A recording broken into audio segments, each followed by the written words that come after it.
दोस्तों इस वीडियो में ज़मीन की दाखिल खारिज कि देखिए क्या 21 वर्षों के बाद ज़मीन का दाखिल खारिज हो सकता है।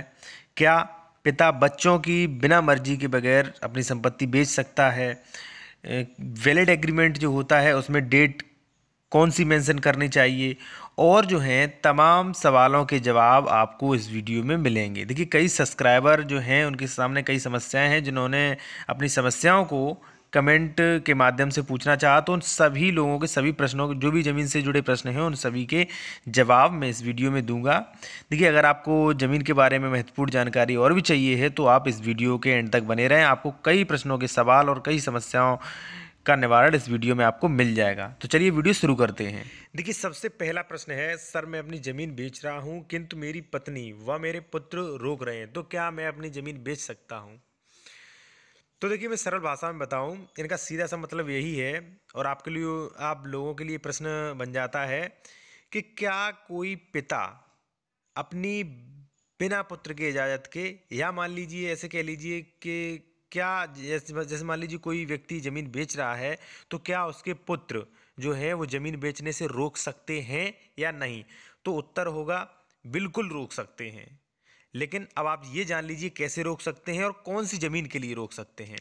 तो देखिए मैं आपको बता दूं कि हिंदू विधि की दो शाखाएं हैं, एक मिथाक्षरा और एक दाय भाग। दोनों शाखाएं जो हैं वो हिंदू विधि की हैं, लेकिन हमारे यहाँ संपूर्ण भारत में मिथाक्षरा प्रथा जो है, इसे प्रथा भी कह सकते हैं, वो मान्य होती है। अब देखिए मिथाक्षरा प्रथा में क्या होता है कि यहाँ पर पैतृक संपत्ति में पुत्र के अधिकार होते हैं। ठीक है, जैसे मान लीजिए कोई व्यक्ति है, उसकी कोई संपत्ति पैतृक है, तो उस व्यक्ति का जो भी पुत्र होगा तो उस पुत्र का भी उस पैतृक संपत्ति में अधिकार होगा। मैं उदाहरण के तौर पे आपको बता दूं, जैसे मान लीजिए आपके पिताजी हैं, तो आपके पिताजी को जो आपके बाबा परदादा जो विरासत विरासत से जो भी जमीन जो भी संपत्ति विरासत से आ रही है, ठीक है, उसे हम पैतृक संपत्ति कह सकते हैं। ठीक है, अब आपके पिता के पास जो भी पैतृक संपत्ति है, तो पैतृक संपत्ति में आपका अधिकार जो है वो होगा। किस विधि के अनुसार होगा? हिंदू विधि की मिथाक्षरा प्रथा जो है उसके अनुसार पुत्र का जो अधिकार जो होता है वो पैतृक संपत्ति में होता है। ठीक है, सबसे पहले आप ये समझ लीजिए कि जो भी पैतृक संपत्ति है उसमें पुत्र का अधिकार होता है। दूसरी बात, उदाहरण कि जैसे मान लीजिए आपके पिता की, देखिए एक तो वो संपत्ति होगी जो विरासत में मिली होगी, आपके बाबा परदादा से मिली होगी, जो कि पीढ़ी दर पीढ़ी चली आ रही है, एक वो संपत्ति होगी। दूसरी संपत्ति होगी जो आपके पिताजी ने स्वयं अपनी कमाई से, अपनी मेहनत से, या मान लीजिए उन्हें कोई दान में दे गया हो, तो ऐसी संपत्ति जो होती है वो आपके पिता की सह संपत्ति बोली जाएगी। ठीक है, अब भाई दो संपत्तियां हो सकती हैं, आपके जो भी पिता हैं, किसी व्यक्ति के पास दो संपत्तियां हो सकती हैं। एक वो संपत्ति जो पैतृक संपत्ति है उसके पास, एक वो संपत्ति जो उसने सह संपत्ति है उसके पास, जो उसने स्वयं अपनी कमाई से, अपनी मेहनत से बनाई है। ठीक है, तो देखिए यहां पर आपके सारे डाउट क्लियर हो जाएंगे कि भाई जो पैतृक संपत्ति है किसी व्यक्ति के पास, तो उस व्यक्ति के जो भी पुत्र होंगे तो उन पुत्रों का अधिकार जो है उसकी पैतृक संपत्ति में होगा, चाहे वह पैतृक संपत्ति घर हो, चाहे वह पैतृक संपत्ति कोई जमीन हो।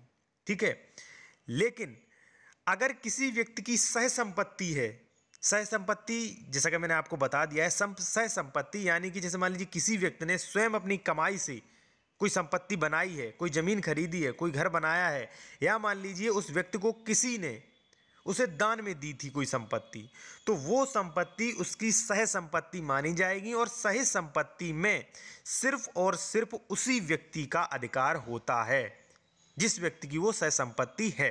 ठीक है, अगर वो चाहे तो वो सह संपत्ति अपनी दान में दे सकता है, सह संपत्ति को बेच सकता है, किसी को भी वसीयत भी कर सकता है, कोई उसे रोकने वाला नहीं है, कोई उसे नहीं रोक सकता है।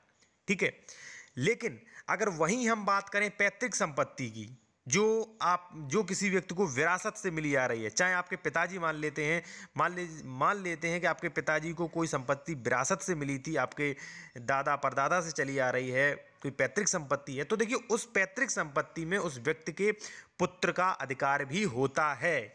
सरल शब्दों में हम ये भी कह सकते हैं कि पुत्र के अधिकार के कारण जो पिता के अधिकार जो होते हैं वो नियंत्रण में रहते हैं। यानी कि पिता को, जैसे मान लीजिए जो पैतृक संपत्ति है उसमें पुत्र का भी अधिकार है, पिता का भी अधिकार है, तो भाई पिता जो है वो संपत्ति बेच नहीं सकता है, ना बेच सकता है, ना किसी को वसीयत कर सकता है, ना किसी को दान में दे सकता है बिना पुत्र की इजाज़त की।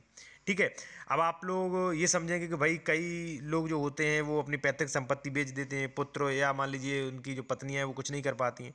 तो भाई जो नियम है उन पे मैं बात कर रहा हूँ, जो लॉ है, जो कानून है, उनके माध्यम से उन पर मैं बात कर रहा हूँ। उनके अनुसार अगर कोई व्यक्ति पैतृक संपत्ति अपनी बेच रहा है तो उसका पुत्र जो है वो बेचने से रोक भी सकता है, क्योंकि पुत्र का भी उस संपत्ति पे अधिकार है। दूसरा मैं और आपको एक बात बता दूं कि जैसा कि जो पैतृक संपत्ति जो होती है वहाँ पर पुत्र को ये भी अधिकार होता है, अगर पुत्र चाहे तो उस पैतृक संपत्ति में विभाजन के लिए वाद भी ला सकता है। अब आप समझ गए होंगे, आपके इस सवाल का जवाब जो है वो आपको मिल चुका है। अब आएंगे दूसरे सवाल के बारे में बात करेंगे। देखिए दूसरा सवाल है कि एग्रीमेंट में पैसों का जो लेन देन होता है उसमें अवधि डालनी पड़ेगी या नहीं, और अवधि डाल दी तो उसके अंदर ही बेचना पड़ेगा। देखिए सबसे पहले मैं बता दूं, एग्रीमेंट का मतलब यही होता है कि सही समय, सही पैसे, सारी शर्तों का पालन कराना। ठीक है, अगर आपने कोई ज़मीन खरीदी है, आप इतने दिनों में उसके सारे पैसे दे देंगे, आपको कब ज़मीन खरीदनी है, कितने पैसों में आपने तय की, तो वो सारी शर्तें टाइम से लेकर अवधि से लेकर सारी शर्तें आपको वहाँ पर डालनी पड़ेंगी, और दोनों लोगों को वहाँ पर जो एग्रीमेंट जो है देखकर वहाँ पर साइन करने पड़ेंगे। ठीक है, तो सारी शर्तें, सारी बातें आपको एग्रीमेंट में मेंशन करी जानी चाहिए, जो भी आपकी शर्तें हैं। ठीक है, लेकिन एग्रीमेंट से ये भी फायदा होता है कि आपको सही समय पे ज़मीन मिलेगी, सही पैसों में ज़मीन मिलेगी। ठीक है, ऐसा नहीं होता है कि भाई एग्रीमेंट से यही फ़ायदा होता है कि बाद में वो व्यक्ति है वो आपको मना नहीं कर पाएगा कि नहीं हम ज़मीन नहीं बेचेंगे, या मान लीजिए अधिक पैसे में नहीं दे पाएगा, क्योंकि एग्रीमेंट हो चुका है। चलिए अब बात करेंगे तीसरे प्रश्न के बारे में। देखिए तीसरा प्रश्न है, क्या बैनामा होने के 21 साल तक दाखिल खारिज नहीं हुआ? ठीक है, अब उस पर किसी ने आपत्ति लगा दी है, तो क्या बैनामा कैंसिल हो जाएगा? मैं आपको बता दूं कि देखिए आपत्ति लगाने का ठीक समय जो होता है वो होता है लगभग 1-2 महीने, यानी कि 35 दिन तक।